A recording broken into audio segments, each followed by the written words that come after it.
beginning of part one of your business and finance. And again, we're going to break this out a little bit later. I want to continue to ask these questions, okay?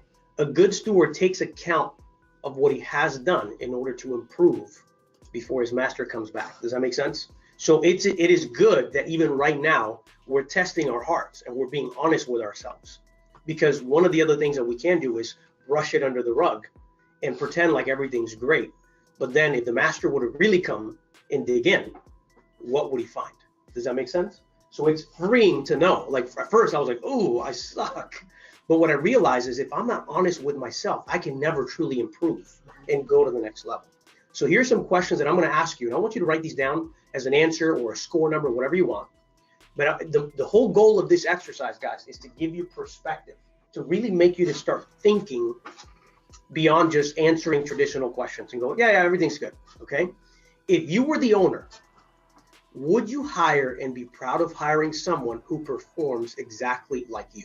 So now put yourself in the owner's shoes and say, now the owner comes in. And by the way, the owner is not Rick. I am literally being entrusted with this company. So I am just like you, a steward of it. I may be a steward over a lot of it, but each one of you are actual stewards of this company. So what I want you to really consider here is if you were to hire somebody that did exactly what you did, would you be proud of hiring that person? Not just saying, yeah, I would hire them, but think about it. Would you say with confidence, I am proud to hire Araceli, so I am proud to hire Javi because I know that Javi is going to do a great job here? Or would you, knowing what you know inside, say, ooh, define good, define proud, right? So that's the whole point. Yes or no, or score yourself 1 to 5, 5 meaning I'm extremely confident, 1 means absolutely not. The next one is, when things get hard, do you stop and offer excuses, or do you look for solutions and don't quit till you see that come to fruition? This is another really important question to ask yourself. And this is an area where a lot of people can still lie and say, well, I haven't quit yet. My question is, if something goes down in your division or something you're working on specifically and you don't have an answer for it, do you just quit and say, well, I did my part, it never got done? Or are you the kind of person that says, let's find a solution, I'm not going to quit till this is done? Does that make sense?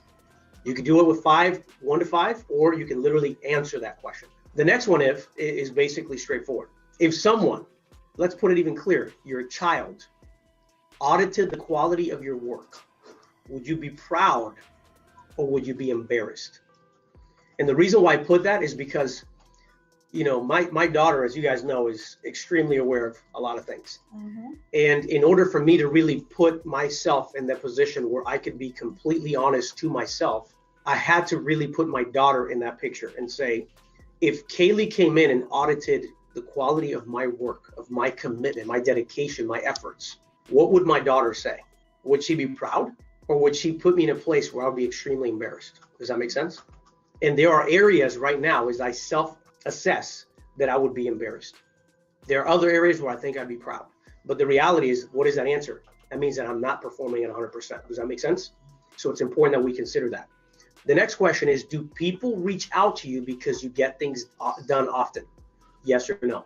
Or 5 or to 1, okay?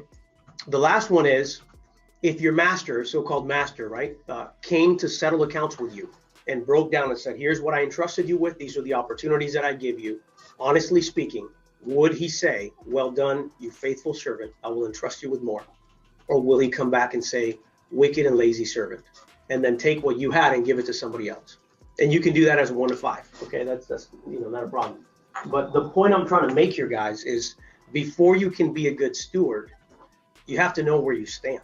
You have to know where are the areas where you're weakest, because the whole objective of a steward is to improve, to multiply. Does that make sense? And so I know I got a little fresh here right now. I can see people pondering, going, ooh, this stepped on my toes. But the reality is, if you don't put yourself in the shoes of the owner, you can never be a good steward of any opportunity.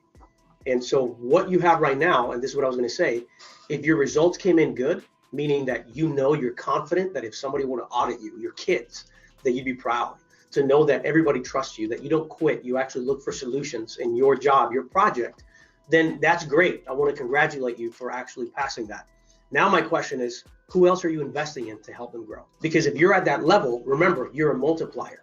So then are you passing that on to the next generation or the next person in your team? So if you're great, you're doing great, that's awesome. But what are you doing to duplicate yourself? Because that's ultimately what makes you extremely valuable when you're being entrusted as a steward. Everybody with me so far? Now, for some of you, that I'm pretty sure your results were not so great. The answer is great. You still have time to change things and become a good steward. That's the benefit. You're breathing, right? So the only time that you'll be defeated is if you stay where you are, right? So the whole point of this whole part 1 series is to really begin to dig and understand, where am I falling short? Why am I falling short? Is this something that, I need to get in the perspective specifically of the owner? Would the owner be proud of my work? Yes or no? And if the answer is no, then now the question begins, how can I improve? What are some of the areas? Let's begin to identify specifically what needs to get done. Are you guys with me?